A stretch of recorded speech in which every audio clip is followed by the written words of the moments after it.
Okay, call to order. Welcome to Aurora's Committee of Adjustment meeting. The time is 7:06 p.m. on Thursday. I would like to call this Committee of Adjustment meeting to order. I will start by introducing the committee members and staff. I am the committee chair. My name is David Mhango, and the remaining members are as follows. Chris Polsinelli, Michael Visconti, and Julian Young. One member is not with us tonight, Jane Stevenson, who's the vice chair. The secretary treasurer is Peter Fan, and the planner is Antonio Greco. Land acknowledgement. The town of Aurora acknowledges that the Anishinaabe lands on which we live and work are the traditional and treaty territory of the Chippewas of Georgina Island, as well as many other nations whose presence here continues to this day. As the closest First Nation community to Aurora, we recognize the special relationship of Chippewas have with the lands and waters of this territory.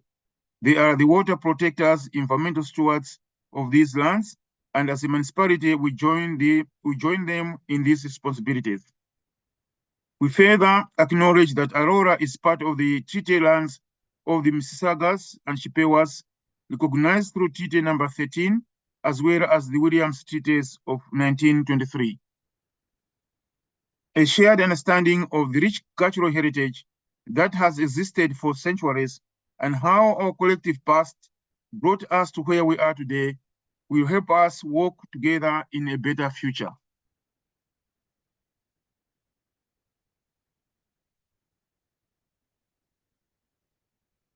Tonight's meeting will now commence. We'll start with the approval of the agenda. So I'll ask the committee members for a mover and seconder. Mover Julian Young, and seconder Michael Visconti. All in favor? Motion carried. Declarations of interest. To the members, are there any declarations of pecuniary interest and general nature thereof? I can see yes, shaking, none. Confirmation of past minutes. Require a mover and a seconder. Chris Polsinelli is the mover, seconder, Michael Visconti. All in favor of the motion? Motion carried. Now we're going to hear the applications. This public meeting is being audio and video recorded. It is also being conducted virtually and through the use of Zoom technology. Your name, address, comments, and any other personal information are being recorded according to the Municipal Act and the Municipal Freedom of Information and Protection of Privacy Act. This will help our town clerk prepare accurate minutes and to create a record that is available to the general public, including on the town's website. Questions about this correction should be directed to the town clerk. Please be advised that the reports being considered tonight are available on the Town of Aurora website and through staff at the town's planning department. Should you wish to receive notification of any of the decisions of tonight's meeting, please complete the appropriate form available through town staff. Applicants and agents will automatically be notified. For each application that will be considered tonight, the following process will occur. I will briefly outline the purpose of the applications, and then the applicant or agent will then be given the opportunity to make a presentation. However, one is not required. It is the applicant's decision whether they wish to speak or let the application proceed on the merits of the information as received. Presentations and deputations are limited to 5 minutes as much as possible. Following any initial comments from the applicant, I will invite members of the public who have interest in the application to come forward and address the committee. Those members of the public who wish to speak must clearly state their name and address and must provide this information to the Secretary Treasurer. Should you wish to obtain a copy of the notice of decision, please complete the appropriate form available through the Secretary Treasurer. Members of the public are reminded that text comments are not permitted during the meeting, and they will not be noted in any manner or at any time. Each individual may speak only once on an issue, and once discussion has commenced in respect of a motion, no further presentations shall be made. If you require any technical assistance with the presentation, please let me know. If you wish to speak and are currently following this meeting on the YouTube feed, you will need to turn this feed off and join the live meeting, as there's a slight lag between the YouTube and live feed. Please ensure all questions and or comments are directed through me as the chair, and if irrelevant, I will request the appropriate person to respond. It should be noted that the applicant will be given the opportunity to respond to any questions or comments, should the committee feel that is appropriate. Now we'll start the review of applications.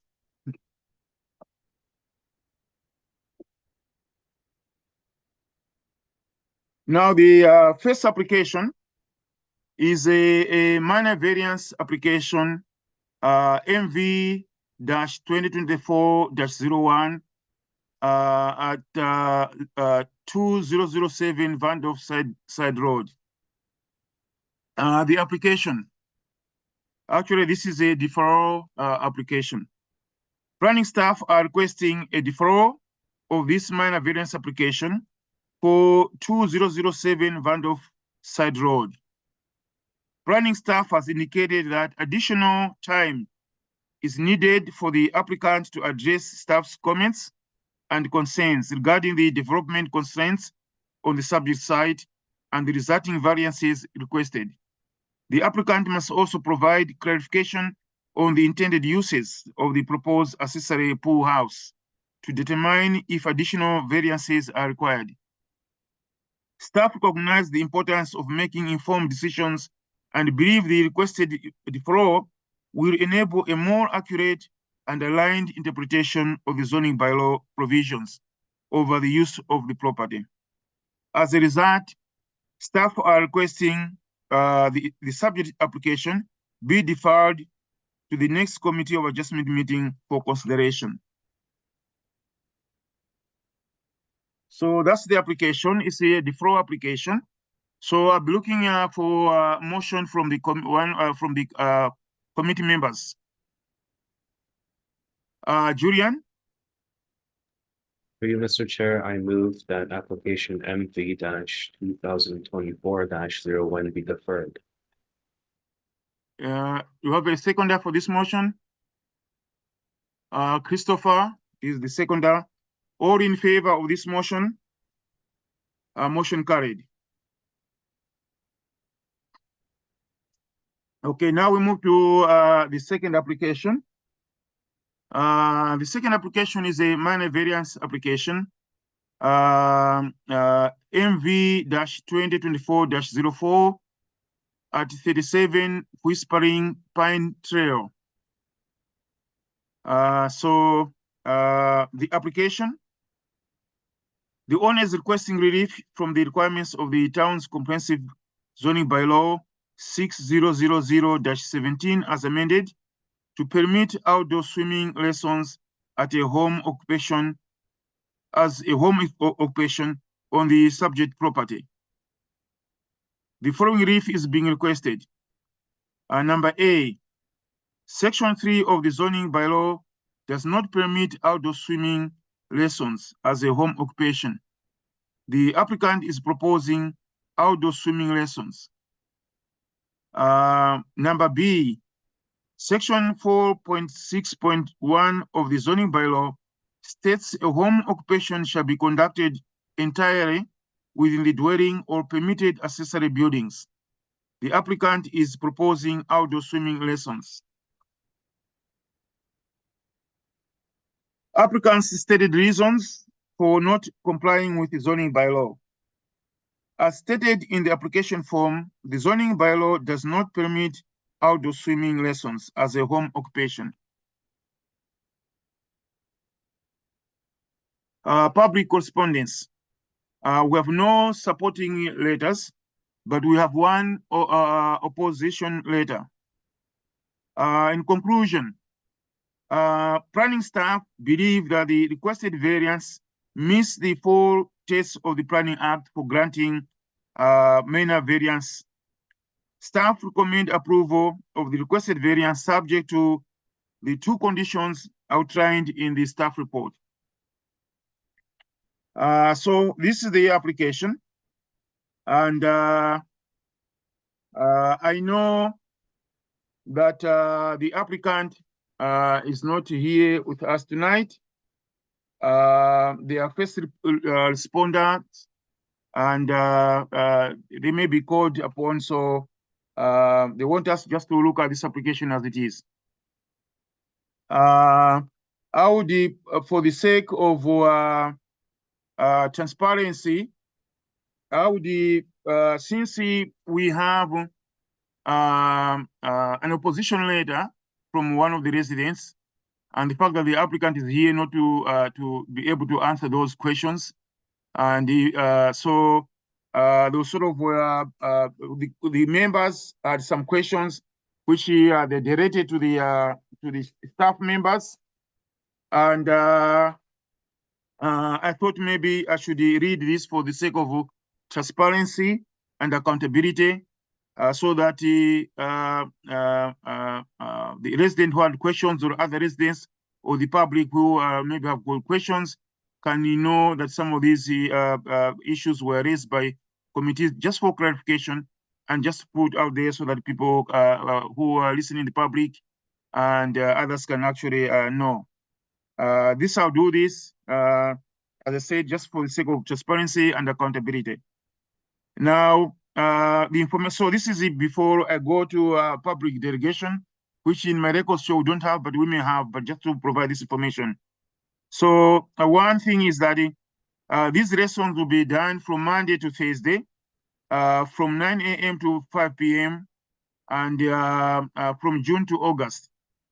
The other thing is that these sessions will be conducted on one-on-one or one-on-two private or semi-private manner. In other words, with one instructor with the two students or one student. The other piece of information is that these sessions will be 30 minutes long, so 30-minute sessions. The other additional information is that the swimming instructor is registered, and he basically operates under the licensed business name Swim Smart Academy. With regards to noise, it seems noise will be minimal given the private nature and specialization of the lessons. And also regarding the noise issue, town staff have indicated that they have no knowledge of any issues or something being raised because of swimming. And also that the council, that is the town of Aurora Council, passed an amendment to the official plan to permit such uses as the right for home occupations. Another thing about to address the traffic parking, the garage can accommodate 3 cars, and the driveway can accommodate 9 cars with additional on-street parking.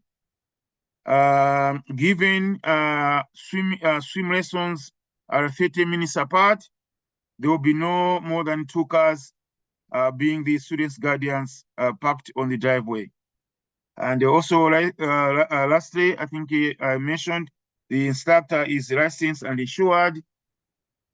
Also, that the pool enclosure permit was issued in 2004. And if they say this application is approved, the applicant will have to arrange an inspection with the town's bylaw services to ensure the pool enclosure complies with the municipal requirements to the satisfaction of the bylaw services department. So I thought of providing this information because, as I said, we have an opposition letter from one of the residents, and also the fact that the applicant is not here to address those comments. but we had the chance to have, staff, members of the committee who are asking for clarification at these answers. So with that, I just want to confirm with the Peter, do we have any public delegates? Through you, Mr. Chair, there are no public delegations for this application. Okay, thank you. So now open to the members of the committee. You have any questions or any comments? So basically the way it is, as you know, you don't have the applicant here. We are hoping the town staff will help. The questions you're asking will be to the town staff. And if at all, if myself, maybe there's something I can comment on. So go ahead. I see Michael Visconti.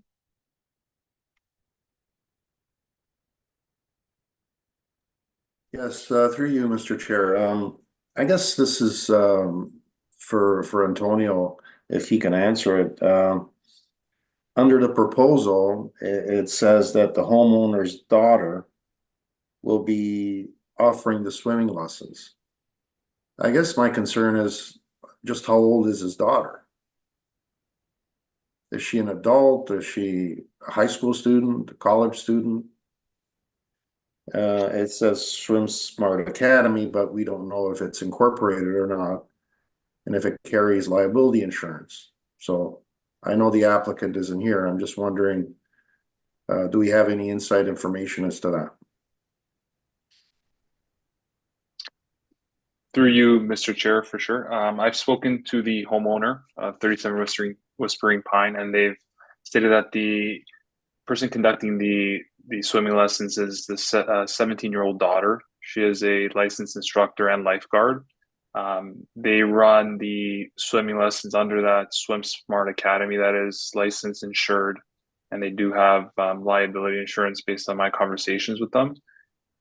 So that said, planning staff don't have any negative opinions towards the instructor running under their licensed business name. And I guess another comment / question is, how prevalent are these in the town of Aurora, these applications for home occupation, which includes swimming lessons? Through you, Mr. Chair, as stated in my report, Town Council did pass an amendment to the official plan to allow these swimming lessons that take place in the outdoor pool as a permitted use. The reason for that being is due to the amount of applications we were seeing for these swimming lessons. It's more of a technical matter because in our zoning bylaw, home occupations need to be conducted within the dwelling. So unless you have an indoor pool, that's kind of not feasible, and which triggered the amendment to allow outdoor swimming lessons to be, conducted outdoor and to be considered a home occupation. And given, it's a site-by-site specific matter, that's why they apply through a minor variance in which we can evaluate and see to make sure that, all safety measures are being done, and the property can adequately conduct these at-home swimming lessons. So, and my final comment / question again is, if we approve this for this property, can there be like follow up to make sure that it's not just his daughter doing it, it's not the daughter's friends or somebody else? Like, I mean, I know I'm trying to split hairs here, but my concern is a 17-year-old offering swimming lessons without, any adult. I mean, she's considered, I guess, not really an adult at this stage, but just wondering if there's any limitation legally from a Committee of Adjustments point of view that we approve this, and then this is carried forward and something happens and we're found liable for approving it. Yeah, through you, Mr. Chair, it's a good question. So my understanding as well is that the 17-year-old daughter's parents are also emergency respondents, so they're in the medical field and they'll be home during these lessons. In terms of liability. The Committee of Adjustment wouldn't be liable for anything that would be done on site. The parents of the students that are sending their kids to these swimming lessons would, I'm assuming, would sign a liability form, right? Because the swimming lessons are being conducted on someone else's property. So the committee is strictly evaluating the home occupation being conducted outdoor versus indoor. So there's no liability held to whether this minor variance is approved or refused. Okay, no further questions on my part. Thank you. Any other member of the committee? Any questions, comments? Julian? Through you, Mr. Chair. So just to follow up on Michael's questions, I read both the report and the opposition letter. So some of the neighbors are concerned about potential noise coming from the swimming pool and people attending the swimming pool. I know in the application, the applicant says it's 1 to 2 students maximum. But is there a way for the town to enforce that? And if so, what would that look like? Through you, Mr. Chair. Yes, good question. So our home occupation, as defined in our bylaw, specifically outlines it is 1 instructor and a maximum of 3 students. So that would make it a total of 4. If for whatever reason there is a complaint on site that it's exceeding 4, being 3 students and 1 instructor, then there are mechanisms for planning staff to, issue. It would be a warning to make sure that they do comply with what was approved. If for whatever reason it continues, then this wouldn't fall under a home occupation use, and there would need to be some sort of, whether it's a minor amendment to the bylaw, but we do have protection in terms of making sure that it's no more than 3 students at a time. So, at this point in time, we are taking, the homeowners' word that this is what's going to be conducted, and we can conduct follow-up visits if needed based on complaints. But we do outline the maximum allowed as per our bylaw. Thank you. Yeah, thank you. Any questions, comments, Chris? No further questions or comments from me. Thank you. Okay, so for me, I think I don't have any comments. I had some questions, but I think they've been addressed. Some through what I read at the beginning. So some of those questions as to the staff. So I don't have any questions. Any more questions? Second round, in case something just come up. Michael, Julian, none. Okay, so then I'll be looking for motions. Any motions from the committee members?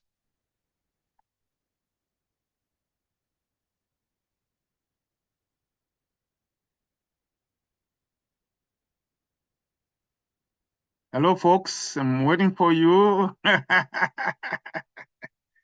looking for a motion or motions. Okay, Julian. Okay, so I'll move to approve application MV-2024-04, subject to the conditions listed in the staff report. Do we have a seconder for this motion? So Chris is seconding this motion. All in favor of this motion? Motion carried. Thank you very much. So we'll move to, so this application has been, this minor variance application has been approved. I will move to the next application. So the next application is the minor variance application MV-2024-03 at 125. I'm not sure how you pronounce this. Is Kera or Kara Trail, and it's lot number 21. For Umbria Bloomington Limited. The application. The applicant is requesting relief from the requirements of the town's comprehensive zoning bylaw 6000-17 as amended. The permit to permit the construction of a two-story detached dwelling. The relief being requested is section 24.523.2.2 of the zoning bylaw permits a maximum height of 10.0 meters. The proposed detached dwelling has a height of 10.55 meters, thereby requesting a variance of 0.55 meters. The applicant stated reasons for not complying with the zoning bylaw. As stated by the applicant, due to sanitary events, minimum basement heights are required for these lots, which raises the house higher than we normally would if it were set based on the highest grade of the lot. A 10-meter maximum building height is very restrictive for these size lots. Public correspondence. We got one supporting letter and zero opposing, no opposing letters. Conclusion. Planning staff are of the opinion that the requested variance meets the four tests of the Planning Act for granting of minor variances, subject to one recommended condition of approval in the staff's report. So that's the application. And in my notes here, I think I have the agents, two agents, and maybe probably the owner. Do we have the agent here, Peter?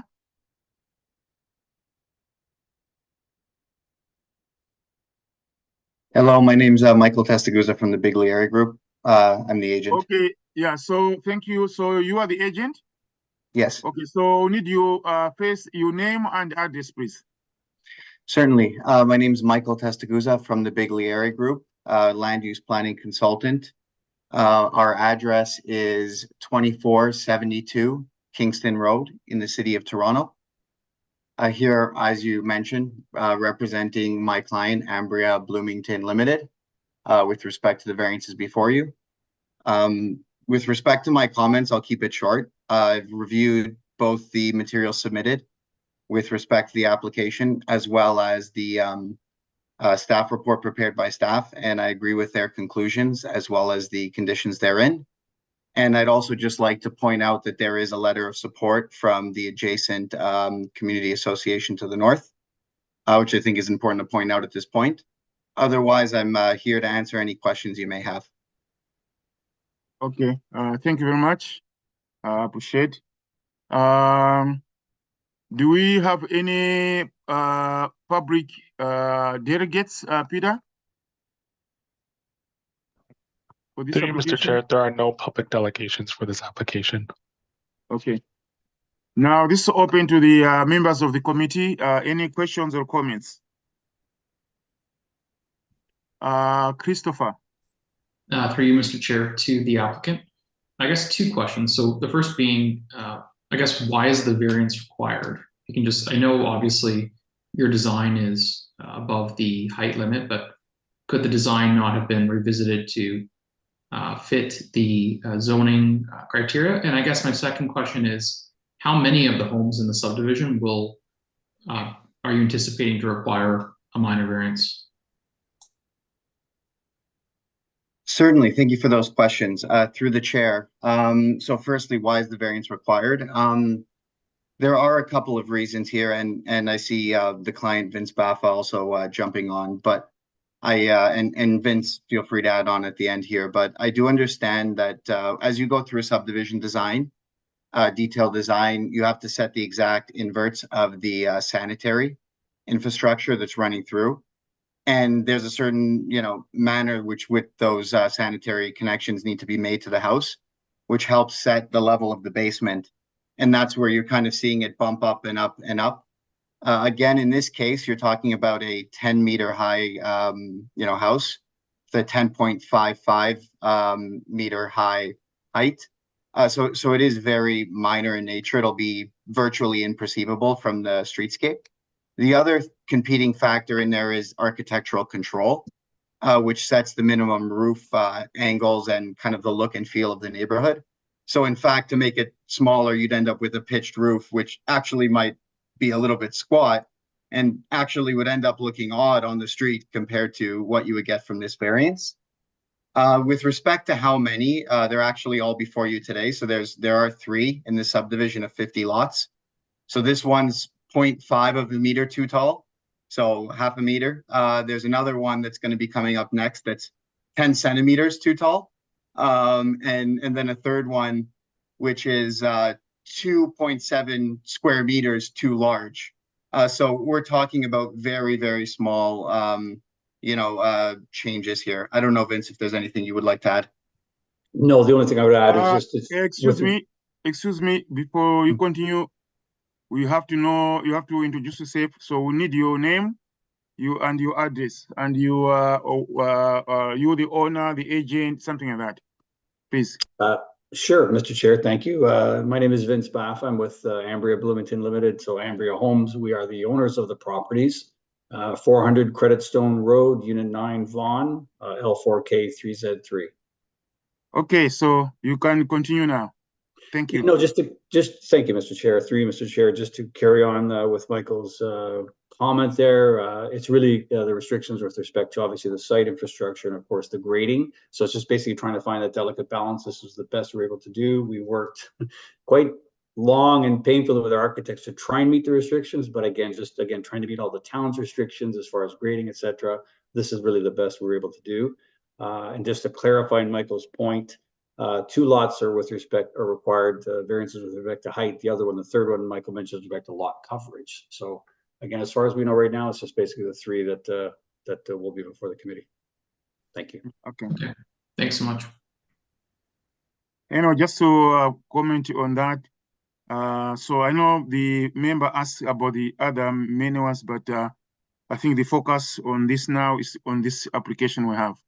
But anyway, you provide information with the other ones. It's when you come to the other applications, then you're going to repeat, I hope, the same answers probably. Yeah. So anyway, any other members of the committee with questions or comments? Okay, so I see heads shaking. For me, I think the member who asked the question earlier on, basically he knew probably what I was going to ask. So my question has been basically addressed. So it was like, why the height, if the design could be changed, but I understand very well the reasoning behind, those inverse sanitary and so on. So in this case, then we'll go to the next stage. Do we have any motions from the members? Michael.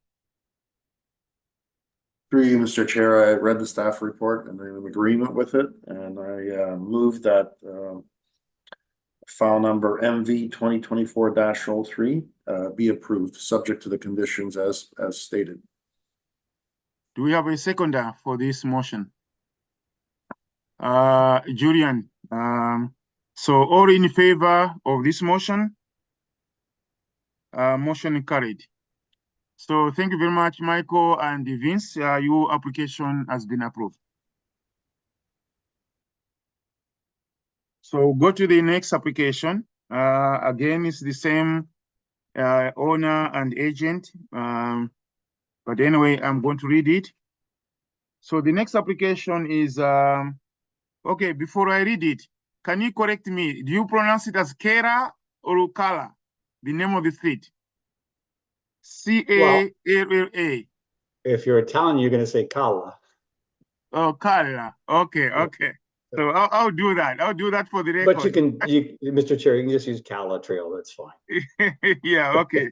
Yeah, but you have to do it, I'm trying my best to make sure I pronounce it correctly because it's on record and it's, it's public record and so on. You know what I mean? Absolutely. Yeah. So anyway, so the next application is minor variance application MV-20 24-05 at 101 Kala Trail, Lot 25. The application. The applicant is requesting relief from the requirements of the town's comprehensive bylaw, zoning bylaw 600-17 as amended to permit the construction of a two-story detached dwelling. The relief being requested is as follows. Section 24.523.2.2 of the zoning bylaw permits a maximum height of 10 meters. The proposed detached dwelling has a height of 10.10 meters, thereby requiring a variance of 0.1 meter. The applicant's stated reasons for not complying with the zoning bylaw. As stated by the applicant, due to sanitary invades, minimum basement heights are required for these lots, which raises the house higher than we normally would if it were set based on the highest grade of the lot. A 10-meter maximum building height is very restrictive for these size lots. Public correspondence. We got one supporting letter, and we don't have any opposing letter. In conclusion, planning staff are of the opinion that the requested variance meets the four tests of the Planning Act for granting of minor variances, subject to one recommended condition of approval in the staff's report. So that's the application. So I will ask again the agent if he would again introduce himself, just in case, just for the record, and maybe the owner if he is going to speak, and your first name and last name, and if you have something to present or comment about your application. Thank you. Certainly, my comments will be the same as last time. Through you, Mr. Chair. My name is Michael Testaguza from the Bigley Area Group, land use planning consultants for the client. 2472 Kingston Road, and client being Ambria Bloomington Limited. We've reviewed the staff report and the correspondence from the Residents Association, and as well as the material submitted. We're generally in support with the conditions and the recommendations in the report, and just here to answer any questions that anyone may have. Okay, thank you. Do we have any comments or anything from the owner, Vince Buffer? Thank you, Mr. Chair. No, not at this point. Okay. Any comments from or questions from the members of the committee? No. Okay, Julian. Through Mr. Chair, so just to check, there's no public delegates for this application.